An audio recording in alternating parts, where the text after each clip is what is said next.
रास्ते से जाना। तो अपने बाण के नोक से या तो कांटे से उसको उठाया, वो एक दर्द दूसरे को गया। दर्द को मिटाने के लिए, पाप को चालू करने के लिए इस प्रकार की बाण की शैया रखी। तो विष्णु तरफ प्रार्थना की भगवान छोटा सा बच्चा था और आपने ये करवाया, कोई बात नहीं, मेरा तब हो गया। लेकिन अज्ञान में आगे चल करके कलयुग आने वाला है। अज्ञान में बहुत से पाप हो गए, अधर्म होगा, इसलिए अज्ञान से भी कुछ हो गया तो इस प्रकार का उनको दंड देना। शरीर से भी होता है, जानकर भी होता है तो पाप दंड देना, लेकिन अज्ञान का हुआ जो पाप है उस पाप का दंड भगवान देना नहीं। इस प्रकार की प्रार्थना की करने के बाद पांडवों को धर्मराज को उपदेश दिया।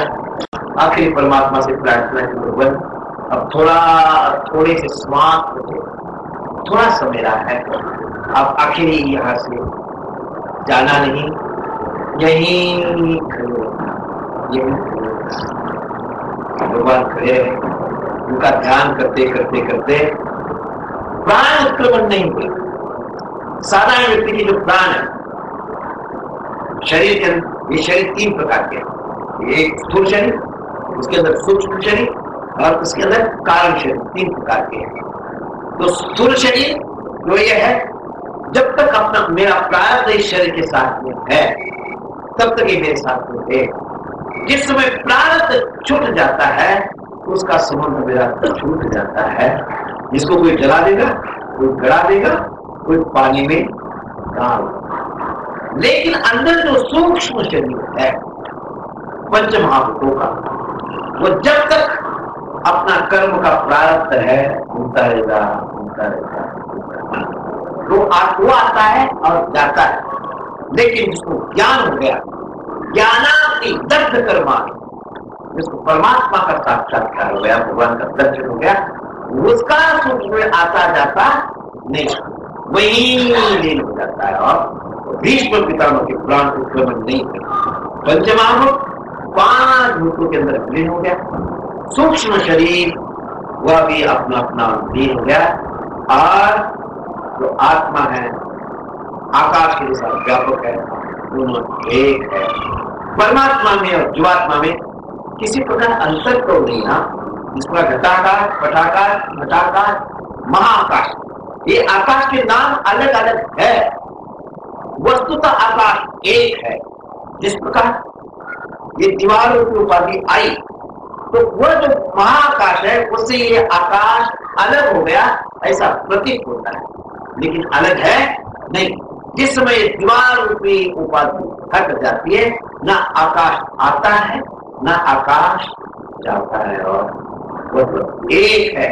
खाली उपाधि उपाधि और उसी प्रकार भीष्म पितामह मुक्त हो गए। बाद में अब धर्मराज ने सबको साथ में करके पूर्ण देह के लिए सारी क्रिया की। भीष्म पिता धृतराष्ट्र आए, उन्होंने कुछ मांगा, उन्होंने सब कुछ की। आखिरी अवस्था में धृतराष्ट्र वहीं रहने लग गए। गांधारी की सेवा हो रही, कुंती की भी हो रही।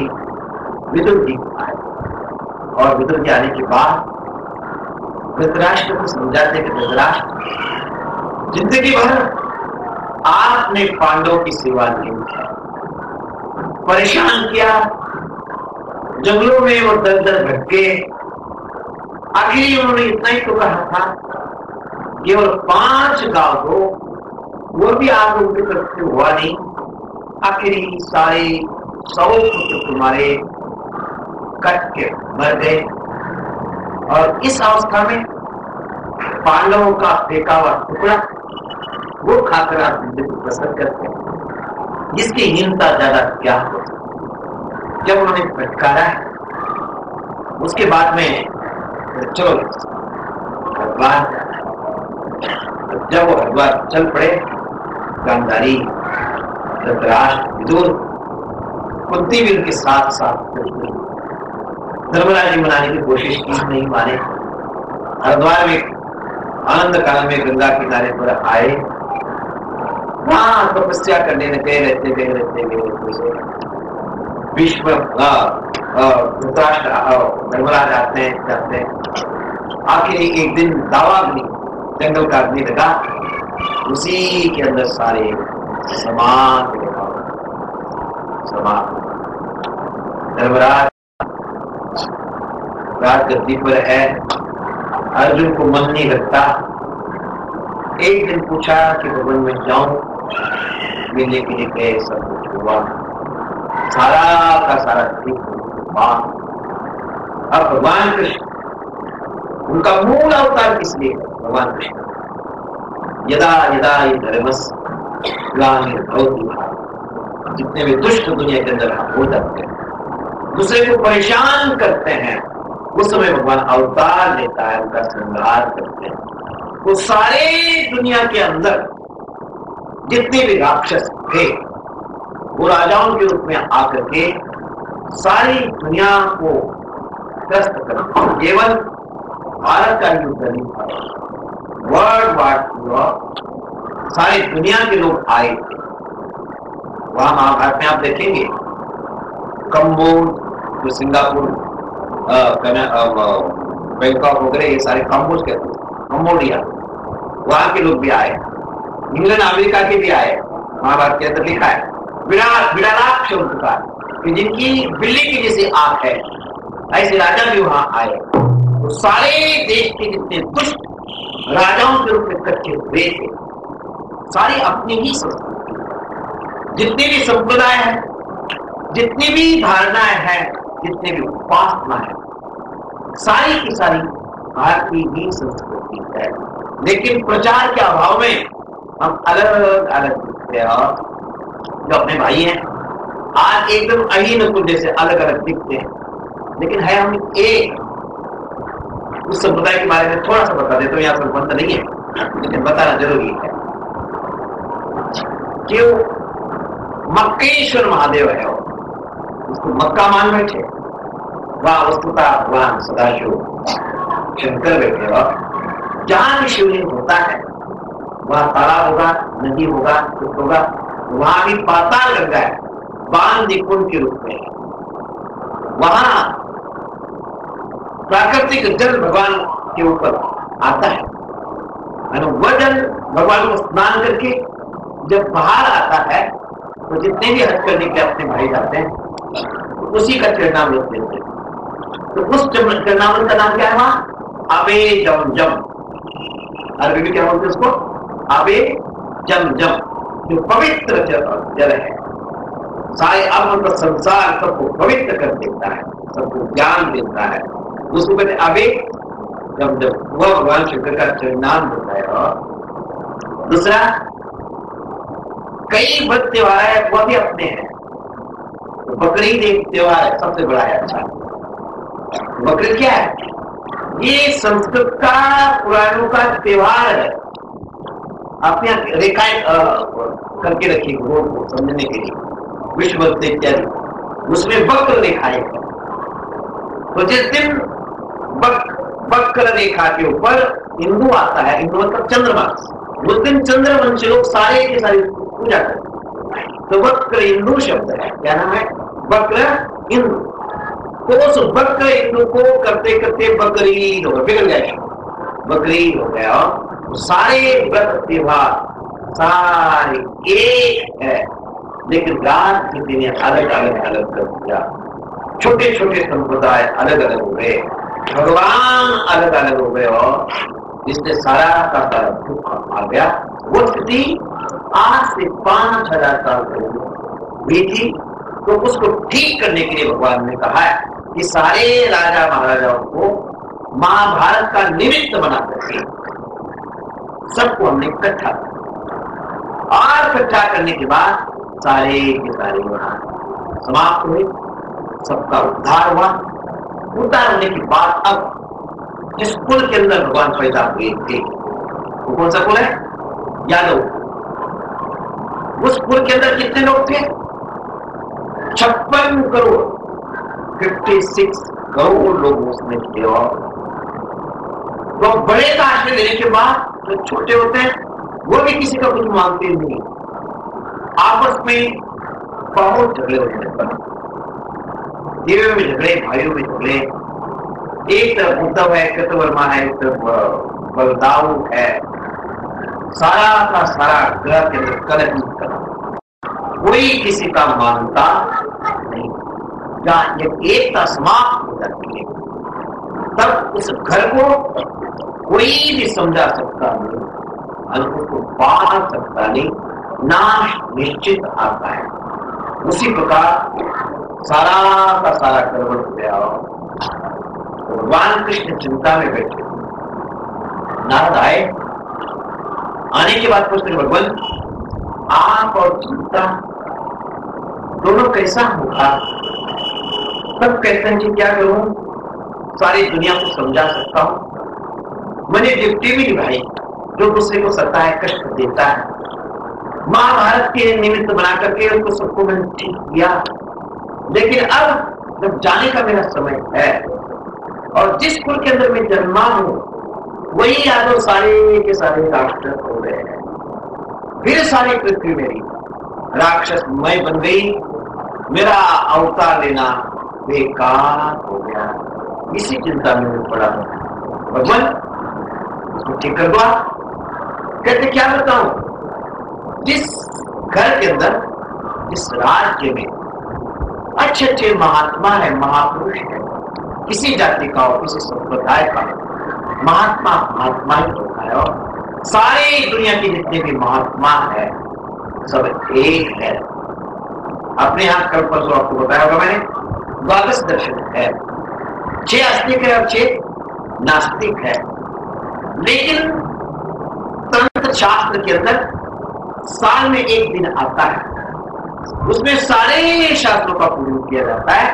तो पहले जो नास्तिक शास्त्र है उसका पूजन करते हैं, फिर दूसरा पूजन करते हैं, तो अपने सबका पूजन करते हैं, सबका सबके अंदर परमात्मा है, कोई परमात्मा के अतिरिक्त है नहीं, ये भावना है। तब भगवान कृष्ण कहते हैं ये भावना कौन लाता है? ये संत लाते हैं, महात्मा लाते हैं। हम सारी दुनिया के परमात्मा के और सब भगवान का रूप है, सब एक है। परमात्मा ही हमारे पिता है, परमात्मा ही माँ। त्वमेव माता च पिता त्वमेव बंधुश्च सखा त्वमेव विद्या द्रविणं त्वमेव सर्वं मम देव देवैका परमात्मा है। तो उस परमात्मा का ज्ञान को देने वाले जितने संत सारे मेरे यहाँ है।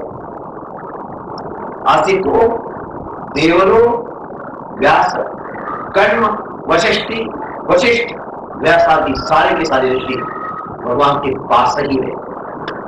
असितो देवलो व्यास, क्या क्या वो संत के प्रकार, असित शीत उष्ण, आजकल उसको आपको सहन करने के लिए क्या करते हैं, ये कंडीशन लगा देते हैं। लेकिन वो संत ऐसे थे, ऐसी योग धारणा करके रखी थी उन्होंने, जहां भी बैठते थे, जहां भी रहते हैं, तो उनको यदि शीतल आवश्यकता पड़ी, इस समय गर्मी है, शीतल हवाएं चलनी चाहिए थी, तो वो प्राणायाम करते थे, वो सारी जगह ठंडी हो जाती। जिस समय उष्ण की आवश्यकता पड़ती थी, प्राणायाम करते थे, सारी जगह उष्ण रहती। गिर करने वाला केवल ठंडा करने वाला नहीं, वातानुकूल बोलते हो। जिस समय जिस प्रकार की हवा की आवश्यकता पड़ती है उसी प्रकार वो वचन वो देता है। लेकिन वो ऋषि केवल प्राणायाम के बल के ऊपर उनको इस प्रकार का वातावरण सारी दुनिया को देखते थे।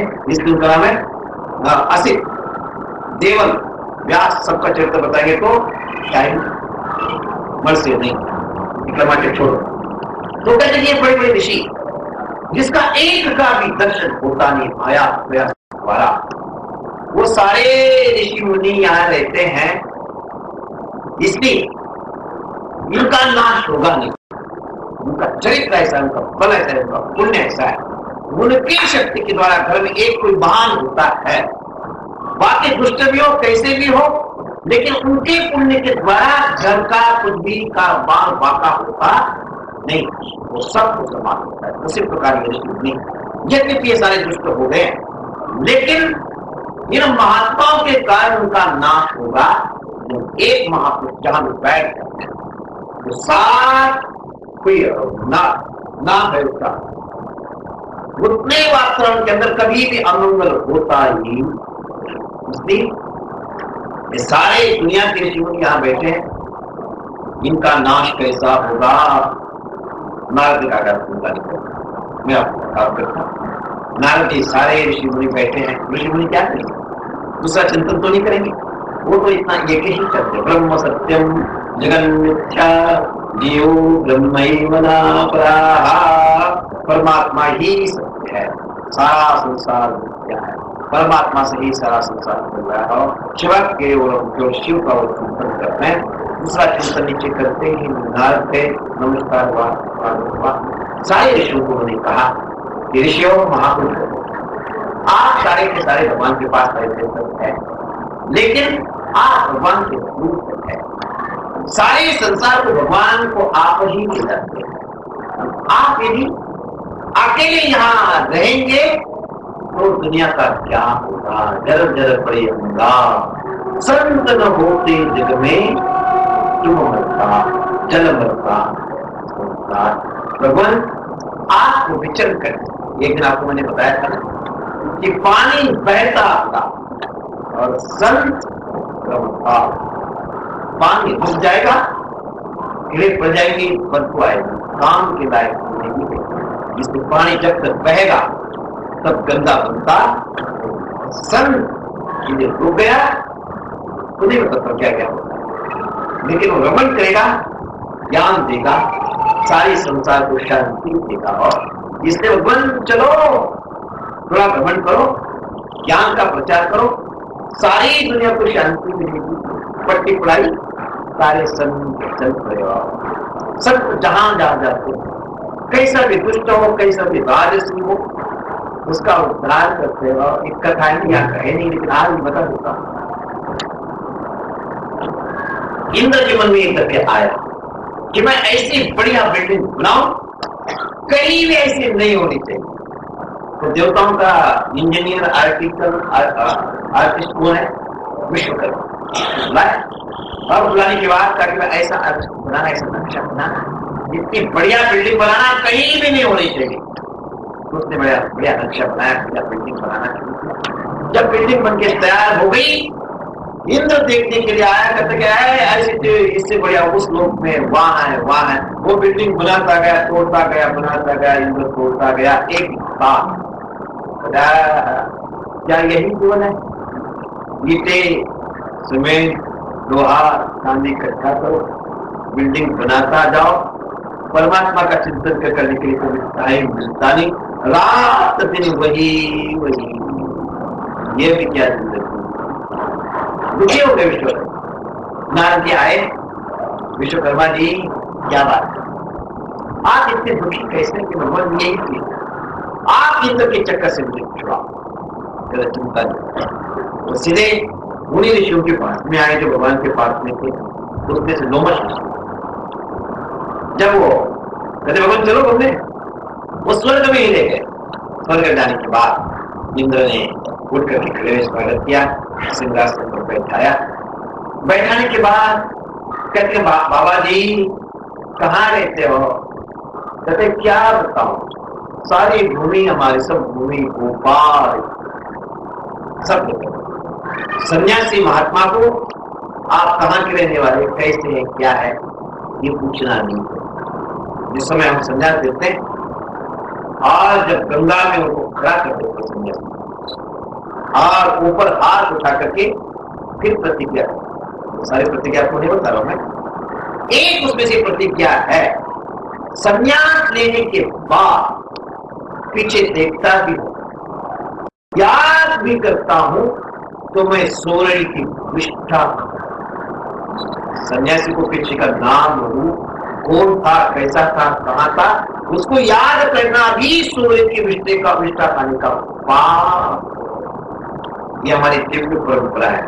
लेकिन कुछ लोग सन्यास को देखा देखी वेरी को सब धारण करते हैं, अपना जन्मदिन भी मनाते हैं, ये भी करते हैं, नाम भी देते हैं, और पहले संन्यास देने के पहले मैं ये था, ऐसा था, वैसा था लिखते हैं। एकदम वेद के विरोधी है, शास्त्र का विरोधी है। और खुद जो उसने प्रतिज्ञा की, उस प्रतिज्ञा के विरुद्ध में सारा लिखता है और शास्त्र को मानना नहीं, गड्ढे में जाएगा, नरक में जाएगा। एक जो सामान्य व्यक्ति भी यदि प्रतिज्ञा करता है और प्रतिज्ञा करने के बाद प्रतिज्ञा छोड़ता तो उसके लिए नरक है। तो ये पढ़ा लिखा है, संतों के चरणों में रहने के बाद यदि प्रतिज्ञा करने के बाद फिर अपना मैं पहले ये था, मैं ऐसा था, वैसा था, जन्म किसका जन्म बना रहा?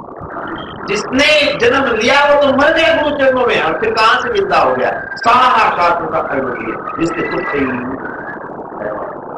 तो इंद्र ने बताने की बातों में भगवान चलो पहले आश्रम का आप कहते हैं आप सन्यासी है, लेकिन फिर डेरा डूरा तो बनाया होगा, हम आएंगे आपका दर्शन करने, ज्ञान की चर्चा करेंगे।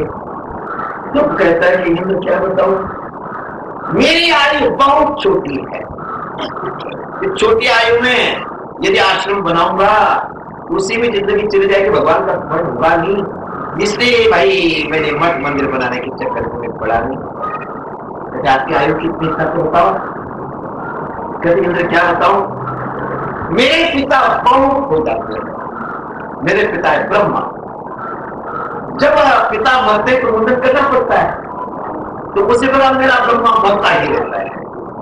जब मरता है तो मेरे पास टाइम तो है नहीं, मुंडन करूं ये करूं।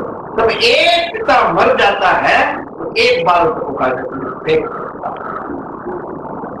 ब्रह्मा क्या कितने पता, उनके एक दिन में 14 इंद्र जन्मते हैं, राज्य और मर जाते हैं। अब इंद्र की क्या बताओ आपको, तो इतनी छोटी सी उनकी आयु है। और तो कहते ब्रह्मा मरता है, मेरा बाप एक केस फेंक देता हूं।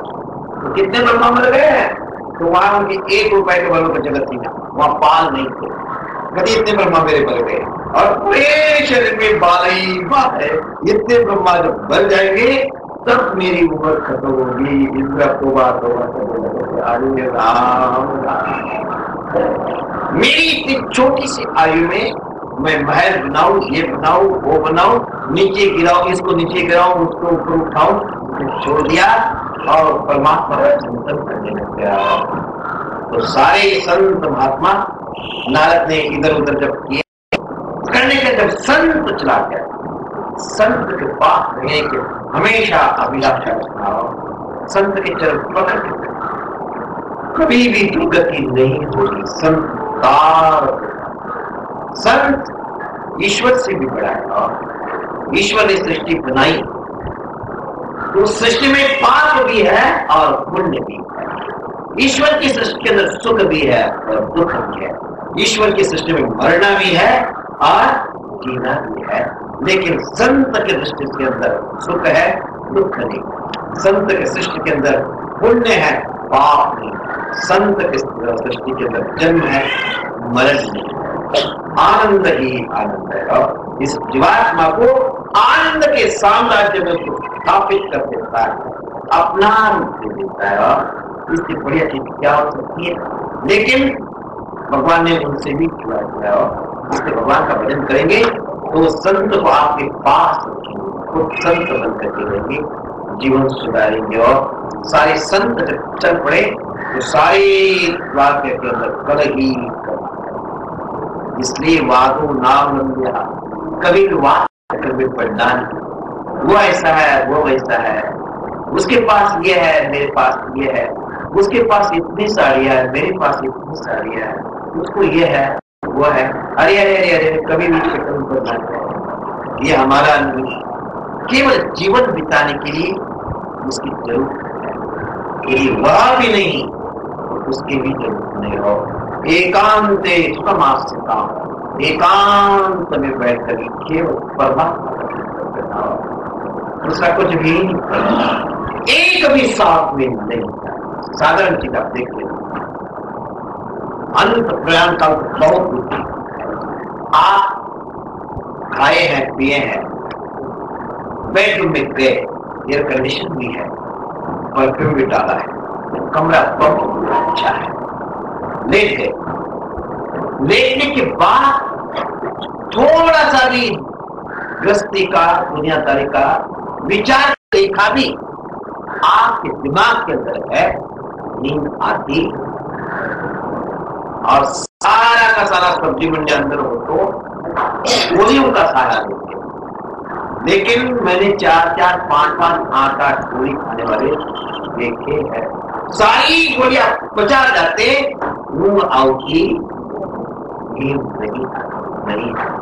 और साधारण नींद का आनंद लेने के लिए थोड़ा सा भी विचार बाधक है। तो आखिरी अवस्था में पता नहीं क्या क्या जिंदगी भर किया होगा, और विचारों का चक्र झंझावात जब सामने होता है, स्मरणम तो कहता है कि भगवान कैसा होगा आखिरी अवस्था में। भगवान ने कहा कि चिंता नहीं करना, आखिर ये अवस्था सुधारना चाहते हैं ना आप, परमात्मा इसको परमात्मा और बैठ उत्तर की तरफ मुख, और जिस समय अंत काल आएगा उस समय ओम करके शरीर छोड़ देना, मुक्त हो जाएगा। भगवान आप अपने तरफ देखकर बोल रहे, क्या हमारे तरफ देखकर बोल रहे? आपका जो श्री विग्रह है, दिव्य है, चिन्मय है, हमारा ये अविद्या युक्त शरीर है, वात पित्त कफ सारे अंदर है, उससे कितने प्रकार के रोग होते हैं। कभी गर्दन झटकती, कभी कंधा झटकता है, कभी पैर। भगवान स्मरणम कुतस्ते, इस अवस्था में पद्मासन कैसे लगे, उत्तर के तरफ मुख कैसे करेंगे, आप किस पद पे, आपको याद हम कैसे करेंगे, क्षमा करना। इसलिए अद्यैव आज ही मैं मेरा निवस को प्राण, मेरा जो ये प्राण है, राजवंश है, आपके चरण कमल में आज ही यही भगवान। ये जो आप उपदेश दे रहे कहानी है, एक राजा था, एक राजकुमार थे, अकाल पड़ा, खाने पीने को मिलता नहीं।